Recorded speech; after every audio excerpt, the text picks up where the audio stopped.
Salut à toutes et à tous. Si vous suivez assidûment Ça se passe là-haut, vous savez que pour produire une supernova à effondrement de cœur, une étoile doit avoir une masse supérieure à 8 masses solaires. Ce que l'on sait moins, en revanche, c'est qu'entre 8 et 10 masses solaires, il ne se passe pas tout à fait la même chose qu'au-delà de 10 masses solaires.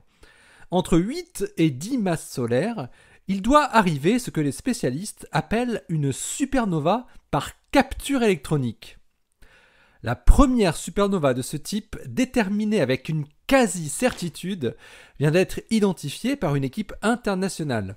Ils publient leur étude dans Nature Astronomy sous le titre The Electron Capture Origin of Supernova 2018 ZD.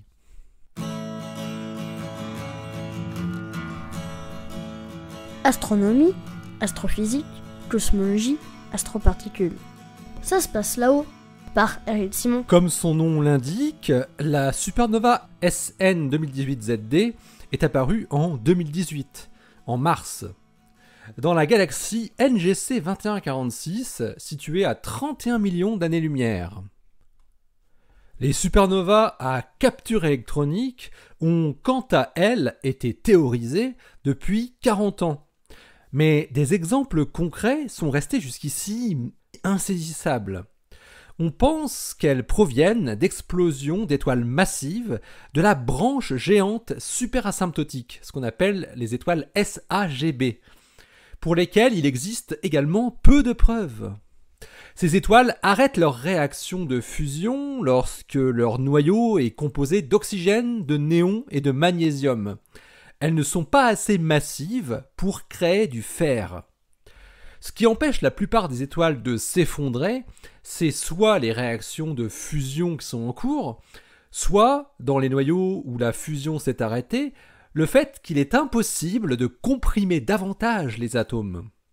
Dans une supernova à capture d'électrons, certains des électrons du noyau, de néon et de magnésium, sont comprimés dans leur noyau atomique et sont capturés par les protons pour former des neutrons, en émettant un neutrino.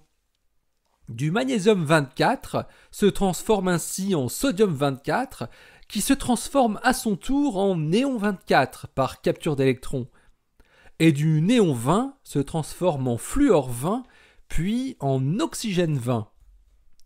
Ce retrait rapide d'électrons dans la composition globale du noyau de l'étoile fait qu'il se déforme sous sa propre masse et s'effondre, ce qui donne lieu à une supernova à effondrement de cœur, mais initiée par capture d'électrons. Si l'étoile avait été légèrement plus massive, les éléments du noyau auraient pu fusionner pour créer des éléments plus lourds, prolongeant ainsi un peu sa vie. L'étoile n'est pas assez légère pour échapper à l'effondrement de son noyau, mais pas assez massive pour prolonger sa vie et mourir plus tard, un peu plus tard. Cette théorie a été formulée en 1980 par Kenichi Nomoto à l'université de Tokyo et d'autres. Au fil des décennies, les théoriciens ont formulé des prédictions sur ce qui était discernable dans une supernova à capture d'électrons et dans les étoiles SAGB supposées progénitrices de ces supernovas.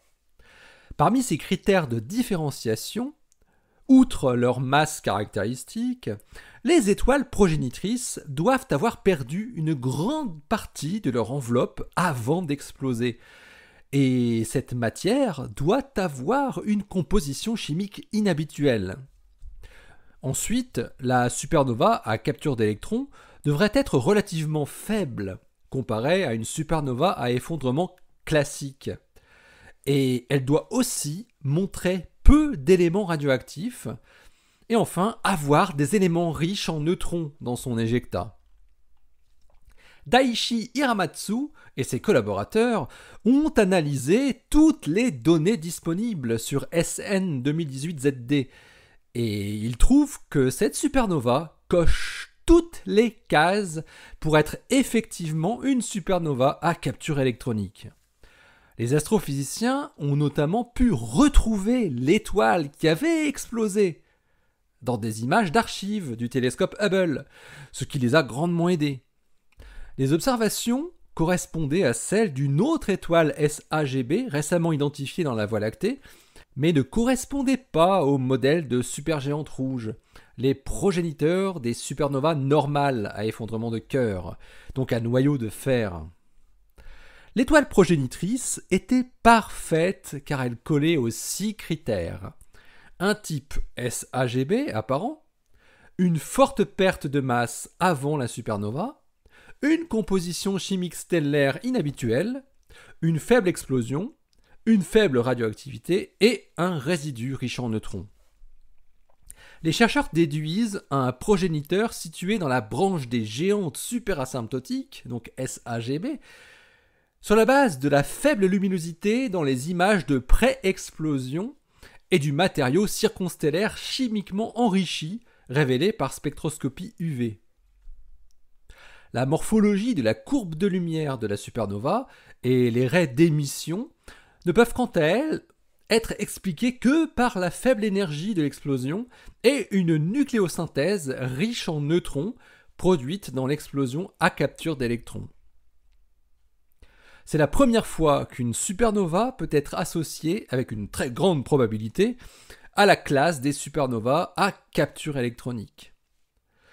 Et le cas de SN 2018ZD est très intéressant, car elle montre des similitudes fortes avec la supernova de 1054, qui a donné naissance à la fameuse nébuleuse du Crabe, et qui a longtemps été suspectée d'être elle aussi une supernova à capture électronique. C'est en fait dès la conception de la théorie des supernovas à capture électronique que SN 1054 avait été envisagé faire partie de cette classe supputée. Mais on ne pouvait pas l'affirmer par manque de preuves observationnelles. SN 1054, on le rappelle, a été observé il y a 967 ans par les astronomes chinois durant 2 ans pendant la nuit et durant 23 jours en plein jour. Elle était relativement brillante par rapport à ce que prédit le modèle, mais cela peut être expliqué par le fait que sa luminosité a probablement été augmentée par la collision des éjectats de la supernova avec la matière rejetée par l'étoile progénitrice, exactement comme ce qui a été vu dans SN 2018ZD. Hiramatsu et ses collaborateurs estiment approximativement le taux d'occurrence des supernovas à capture électronique parmi les supernovas à effondrement de cœur classiques. Il serait compris entre 0,6% et 8,5%. Les astrophysiciens précisent que le destin de ces étoiles mourantes peut varier de supernova à capture électronique à supernova à effondrement de cœur classique en fonction des taux de capture d'électrons et de ce qu'ils appellent la vitesse de la flamme d'oxygène dans le noyau dégénéré, ce qui entraîne des rendements de nucléosynthèse et une évolution chimique différente. Mais le résidu compact d'une supernova à effondrement de cœur par capture électronique est une étoile à neutrons de faible masse, environ 1,25 masse solaire, avec une faible rotation ainsi qu'un faible kick, c'est-à-dire une faible vitesse d'impulsion.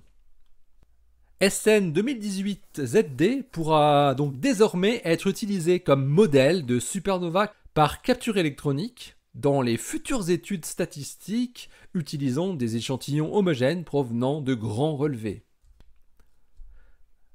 L'article de Daiichi Hiramatsu et ses collaborateurs est paru dans Nature Astronomy le 28 juin 2021, aujourd'hui même. Allez, d'ici la prochaine, portez-vous bien, restez bien les yeux vers le ciel et restez bien les pieds sur terre, à la recherche de supernova. Eh oui, on sait jamais. Allez, salut!